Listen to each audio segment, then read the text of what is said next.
It's Tommy Christsan joining us from Court Street Cafe in downtown Port Allen. Hope everybody had a wonderful weekend.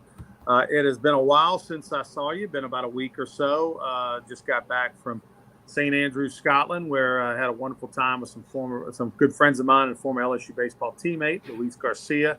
We'll tell you about that trip, but a lot to get to today. Of course, LSU baseball, like what is going on with LSU baseball right now? They've lost 4 of their last 5 in conference.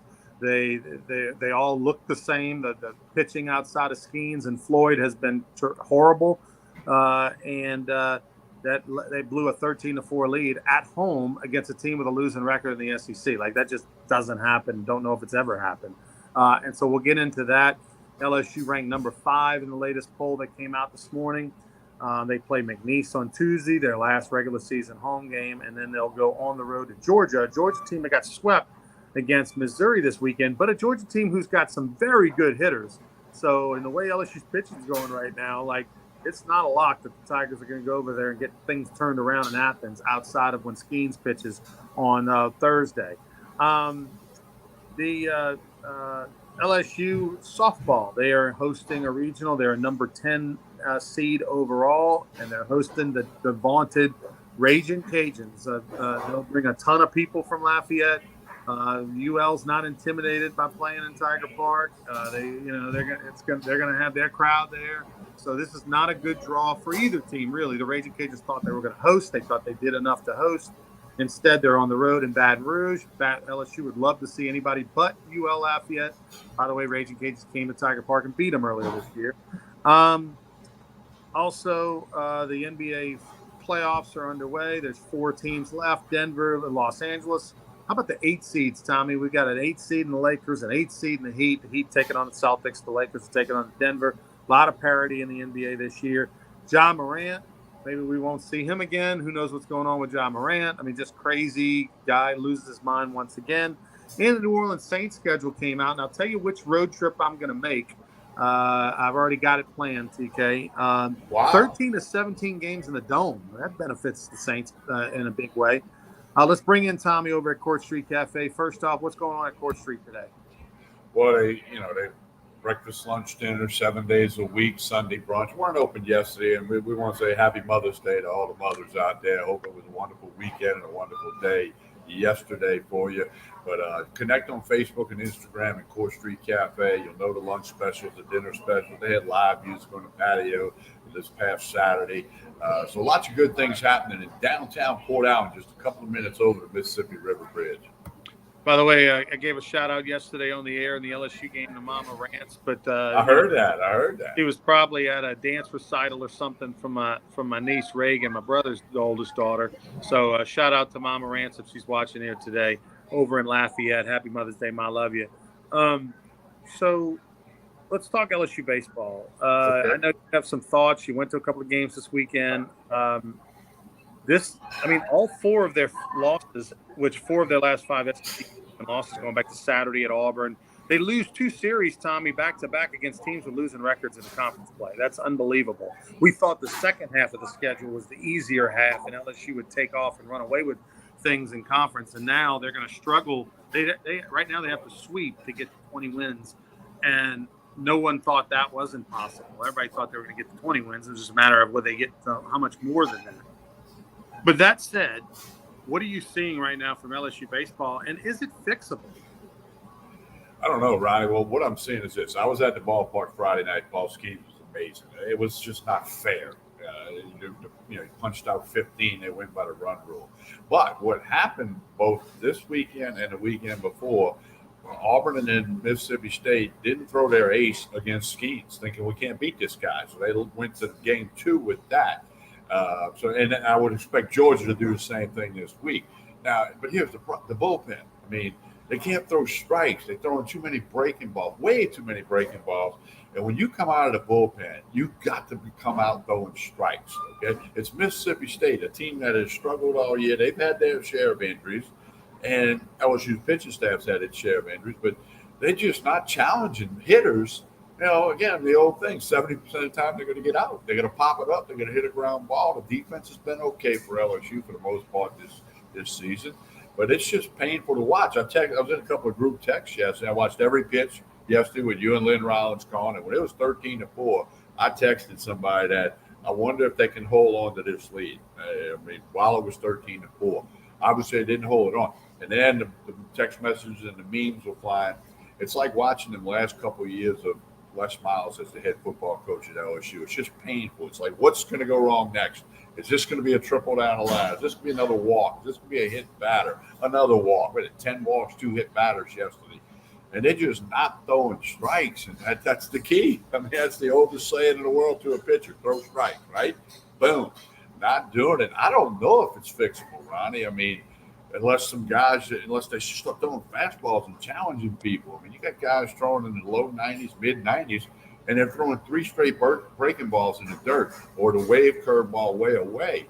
I mean, these hitters are laying off of that. They know that, and I don't know if it's fixable. It's a huge question. They're now number 5 in the country, and depending on what happens in Georgia and what happens in the SEC tournament, I think their body of work would make them a national seed, but it's not guaranteed. I think they need to win 1 at Georgia to be a lock. Thank you, favorite oldest son. That's a good play on words there. Very nice. Thank you, Ma. I would say that I think if they go to Georgia and they win 1 time and they get to 18 wins in the league, then they're a lock to be a top 8 national seed based off of their strength of schedule and everything else, RPI and all that. And if they go and they win 1 at Georgia, then they'll be a top 4 team in the SEC. And so they would, I think the top 4 teams are all going to be national seeds. But that said, I don't think it is fixable for this LSU baseball team. I think they are what they are. I think Skeens is Skeens. Floyd is going to give you probably a good one 3 out of every 4 times he goes out there. And outside of him, everybody else is a coin flip. And some are not even that. You're going to have to outslug everybody. That's it. That's all there is to it. The offense can't, the offense had 13 runs through 5 innings and then didn't score the next 5 innings. They can't do that. They have to put their foot on the throat. It's not fair. I get it. You should be able to grab 13 runs and 13 hits or whatever, and that'd be enough. But with this offense, with pitching staff, rather, they can't. And then look, I've been saying this all year, and look, I know it sounds ridiculous, but I'm sure. I mean, look, everybody says Wes Johnson is a great pitching coach. Every coach in the country, Nolan Kane, the Dallas Baptist coach who coached with them. Jay Johnson's tried to get him for 2 straight years. The guy was a major league pitching coach. I mean, one of 30 jobs in the world. Okay, so clearly he's a good pitching coach. And he can develop guys, and he's got the information, and he's a tremendous motivator. But I'm sorry. I've watched college baseball for 30-something years. Since the time I played, and I've called hundreds, if not thousands, of games. I'm telling you that the pitch calling is a problem. It is a problem. It's been a problem all year. I think he didn't call pitches in the major leagues, and there is something in there, and he's got too much data. You know what I mean? Like, they've got so much information. They know that this guy hits this against the breaking ball, and this against the fastball, and this on Tuesdays at night, and this at Wednesdays during the day. Like, they've got so much information that maybe that the information is paralyzing at times. Because when you're up 13-4, and it's not just when you're up 13-4, bro, there's times where you just throw it in there. I mean, just as a pitcher go like that and throw it in there. We are trick pitching way too much. And look, most of these guys are not good enough to do it. They're not major leaguers. They're not facing Tommy White and Ryan and Dylan Cruz. If they are, sure, walk them, pitch around them. But Tommy, we're making it harder than it needs to be. Now, look, this isn't all on Wes Johnson's pitch calling. I mean, we got guys that just aren't executing. We got guys that just having terrible years. We just had guys that are mentally, messed up right now and can't fix it. I get that. But we're not – look, if you just go look at Paul Skeens' walks, he got 15 walks on the year. I mean, he hardly walked anybody. I guarantee you half of them were 3-2 breaking balls. Why would Paul Skeens ever throw a 3-2 breaking ball? Unless he's facing Dylan Cruz and Tommy White with a runner at second. Like, so I'm just saying I want to do everything I can to give our guys the chances to throw strikes and not walk anybody, because clearly we're going to give up our fair share of hits, even though our team batting average is 220 something, which, I mean, a lot of that is Skeens, right? But, like, dude, we've got to throw more fastballs. And in order to do that, we got, it's just like, let's make it, let's help our offense out. We're going to give up 7 runs. Let's not give up 14 runs. Well, and the other thing, Ronnie, I mean, yesterday, I think it was Ackenhausen, came in out of pen. He walked the batter on 4 straight pitches. And Ronnie, none of the 4 were even close to close. Yeah. None of them were even like, well, oh, man, wish the ump would have gave us that one. Wish he'd have raised the right arm because it was just off the plate or was just below the knee. They weren't even close. They were glove side. They were arm side. They were high. I mean, the batter did not even have to think, because the old thing of hitting, every pitch is a strike until you decide it's not. The decision that it was not was as soon as it came out of Ackenhausen's hand, and other guys too that were, the 10 walks and the 2 hit batter. Didn't they hit a batter on an 0-2 pitch yesterday too? Yes. Well, Javen Coleman hit a batter on an 0-2 pitch. I'm thinking you can't do that if you want to be a national seed. You want to win a national championship. Now they're number 5 in the country in the collegiate baseball and the D1 polls that came out early this morning. No surprise there when you lose 2 out of 3 to Mississippi State, who likely won't be in the postseason. Then, it's just, I don't think it's fixable. I think the chance to fix it is throw the ball over the plate, hope the defense is there, and hope you go on your 70%, that it's a pop-up, a fly out, or, they hit it right at somebody. If they nail it, barrel it up. But it's tough to watch, man. And I think most people feel that way. The interesting thing is you've got to figure that when Paul Skeens pitches, you're going to win. You have to, right? And he has to win. You can't lose the rest of the year. So let's go to a regional situation. They're going to be a number 1 seed at home taking on a number 4 seed. A number 4 seed is usually like a Southern University, for example. Can LSU, here's the question. Can LSU afford not to throw Ty Floyd in that first game when it's a 1 versus 4? That's the problem, right? Let's say you go throw Ty Floyd and he gives you a good throw Skeens. No. I'm talking about you're not going to throw Skeens in the 1 versus 4 matchup. You're holding him to Saturday. Right, I'm saying you should throw your number 2 in a 1-4 matchup. If you're LSU at home, you should be able to throw your number 3. The problem is I don't know if they can afford not to throw Ty Floyd. So if you throw Ty Floyd and you let him go 6-7 innings and he beats the number 4, then he's burned till Monday at best, to where he could give you some innings or something. And so you're going to win with Paul Skeens on Saturday, and then you got to figure out how to win one of the next 2 with this relief corps, which has proven it can't do it. Well, and you can't go Johnny Holstaff in the first game, empty your bullpen that you might need in the games after that. Because, what if somebody gets to Skeens, So, yeah, I mean, they better get on that drawing board or that whiteboard, whatever it is, and get into this quickly. I'm sure they're hoping they can get Javen Cole to about 75, 80 pitches, some sort of 75, 80 pitch count, and let him use up all 75, 80 of those pitches in a first game in a regional at home. And then hopefully that 80 pitches gets him through 5 innings. And then you've got enough of a lead to where you can throw, relievers down the line that aren't one of your top 2. And then you go Skeens, let him go as long as he can. And hopefully, you got your top reliever available. And then from there, you got Floyd on Sunday. That's what you're trying to do right now. Now, James Coleman threw pitches yesterday. He walked, how many hits, but he walked 3. But he looked to me, Tommy, like something was going on. His velocity fell off quickly. He hit 94. He's throwing 87. So they let him pitch. He wasn't hurt, but he definitely lost some juice from the first. Yeah, and I heard you and Lynn point that out yesterday. You were right on that. 93, 94 turned into 86, 87. And his breaking ball was working well, but the velo just went out the window. Don't know why. We'll have to wait and see. But hey, we'll talk plenty about LSU this week. McNeese tomorrow night. Got to get that W, and and go forward. Ronnie, Chris says all of a sudden you got this major Scottish accent all of a sudden. Can you explain to the folks where you were last week? So anyway, last week went to Scotland, played 4 rounds at 4 great courses. This is King's Barn right here. I'm repping all my gear right today, just for today. This is King's Barn, which is about 15 minutes outside of St. Andrews, Scotland, the home of golf. And let me tell you something, King's Barnes is the best golf course I've ever played. It's amazing layout. It's amazing walkabout. You've got to walk and have caddies. Then this is the old course in St. Andrews. I'm trying to figure out how to work my phone there. The old course in St. Andrews, my goodness.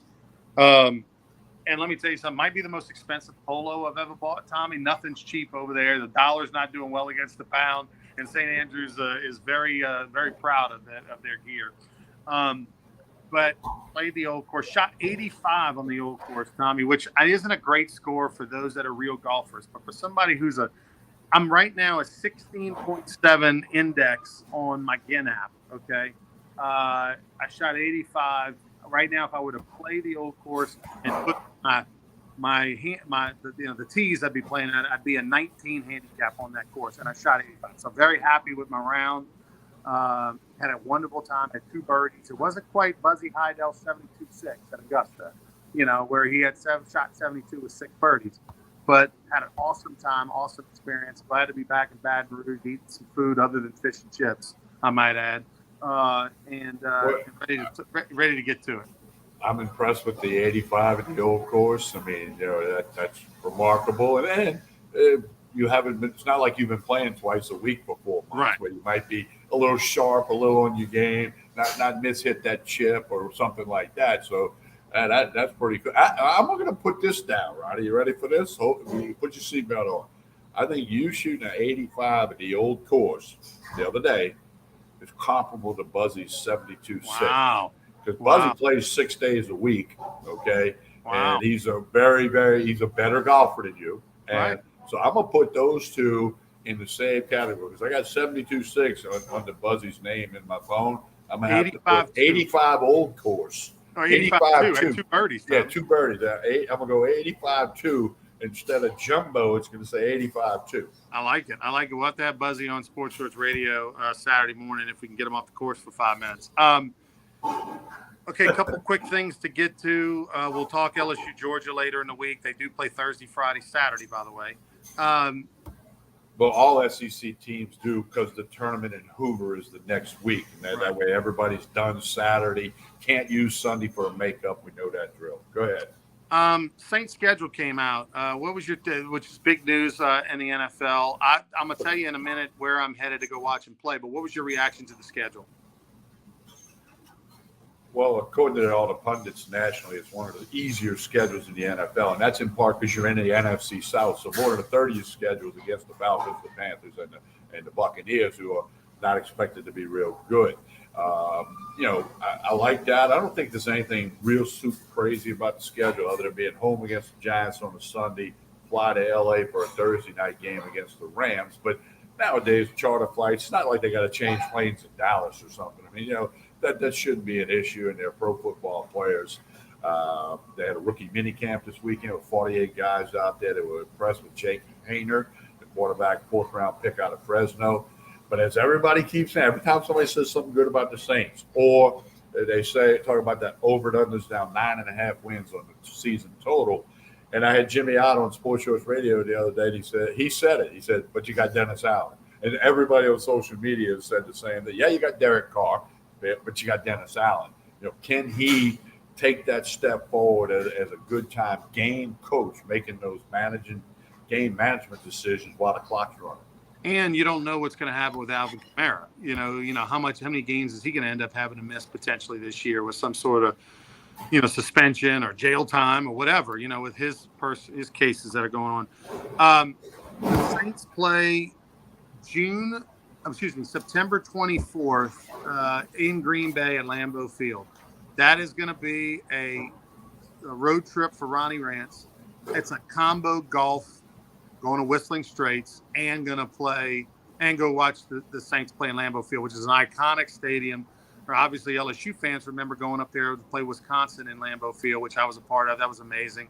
And I've never seen a Green Bay Packers game in Lambeau Field, so I get to kill two birds with one stone, go watch my Saints, and going to go play Whistling Straits and the Irish course and, and all that while I'm there, and get in and take in a Chicago White Sox day game as well, which Chicago's only a couple hours away from over there. So gonna be a nice about a 5-day trip up there to go watch the Saints play. Gonna work in some golf and go see those Chicago White Sox play with Coach Bob Pete Grifol, good friend of Louis Garcia and myself. So looking forward to that road trip. I don't want to go to Lambeau in December and go sit in the cold or the snow, but I'll go in September.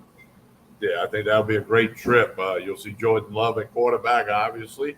And, that's the early part of the season for the Saints. They right now, May the 15th, you think they can get off to a good start. The first 9 opponents were not in the playoffs last year, so we'll see. But I think that you're going to have a great trip to Green Bay and the White Sox. That's going to be cool, and Whistling Straits. So I want to get one quick thing in, and then we'll break away and we'll talk again on Wednesday. Ja Morant, who 6 months ago, Tommy, was the future face of the league. He and Zion Williamson, former AAU teammates. You could see these two being, LeBron James type level, Chris Paul type level, for 10 years, in the next 10 years. And now Zion doesn't ever play because he's hurt and fat and everything else. And then Ja Morant is facing the possibility of a year suspension potentially. Yeah, it could be a half a year, could be more. A lot of speculation on the Dan Patrick show this morning about that. Explain what happened. Explain what happened. He was driving a vehicle. Someone else posted a live Instagram thing. Somebody that only had like 150 followers. And Morant's got a gun and he's waving and he's putting it by his head. He was driving the vehicle. Well, again, there was only 150 followers, but it went viral in a hurry. Screenshots of it, all that good stuff. This is 2 months after he adamantly apologized for what he did, with the gun in the strip club and all of that, and apologized to the commissioner and his teammates and the team, and then he texted them all. But then when he was off his suspension, he told them to their face he was sorry and he learned from it. It never happened again. 2 months later, it happens again. The thing he did before cost him $39 million because if he'd have been first team, second team, or third team All NBA, he'd have maxed out his contract going forward. Well, he didn't receive those awards because of the gun thing.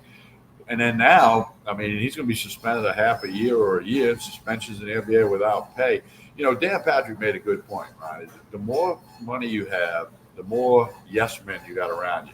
You don't have anybody saying, hey, man, this is a stupid idea. Don't do it. Like when Brett Favre texted a picture of his junk to the girl in New York or whatever, nobody was there to say, hey, Brett, you might not want to do that. Well, Morant has got too many enablers around him, just letting him do stupid stuff. He's footing the bill for everybody. They're not going to say, oh, wait, by the way, John, don't hold that gun in your hand, or I'm not going to put the video on you when you got the gun in your hand. So it's unfortunate. Part of you say, maybe he's just a dumbass. Maybe he's just so stupid doesn't want to play in the NBA. But then does he have some other issues or problems? I don't know. But, man, it's a sad story. It's just bizarre, man. If Ja Morant didn't learn from his mistake 2 months ago and the backlash and the amount of money it cost him and everything, like he didn't learn from that, then he's never going to learn, Tommy. Like there's something psychologically, clinically wrong with him, physically wrong with him. Like you said, either drug addict, alcoholic, maybe he's bipolar. There's some real life things that are seriously wrong with him, because after last time, that should have been the bottom of the barrel for him. He should have, absolutely changed his ways and the whole 9 yards, and he didn't. I don't have any sympathy for him at this point. I have none. To me, he doesn't want to play NBA basketball, and he doesn't like money. That's what it tells me. And this goes with, and it's not going to change. Excuse me. This is not going to change, but it also goes with the fact that that these athletes at all sports, not just basketball, but at every sport, they're getting so much money at such a young age that it's huge. Morant's 23. Let's point that out. He's 23. And he's a veteran in the league. You know what I mean? Like, and my point is, they get so much money at such a young age that it just distorts their reality. You know, they can do anything they want for the most part with no ramifications, say what they want, and people are it's and for some reason I think they can't all handle it, and clearly, you know, he can't handle it, and we don't know his background or where he came from, and you know, the tough streets or not or whatever. I don't know anything about where he grew up. I don't know if he grew up in a poor neighborhood or middle class neighborhood, nothing. For LSU coach. Well, and he played at basketball in college for LSU coach Matt McMahon. I don't know if McMahon's going to. Yeah, you're back. I don't know if McMahon's going to make any comments. Nah. I'd be curious, like off the record, if I saw Coach McMahon. But was Morant like was he a bad dude at Murray State? You know, did you have issues with him, or was he that perfect college kid? But then the money might have been what changed him. You know, because I'm sure at Murray State, you know, he was trying to find money to buy a pizza, and now he can buy a pizza chain. You know, so.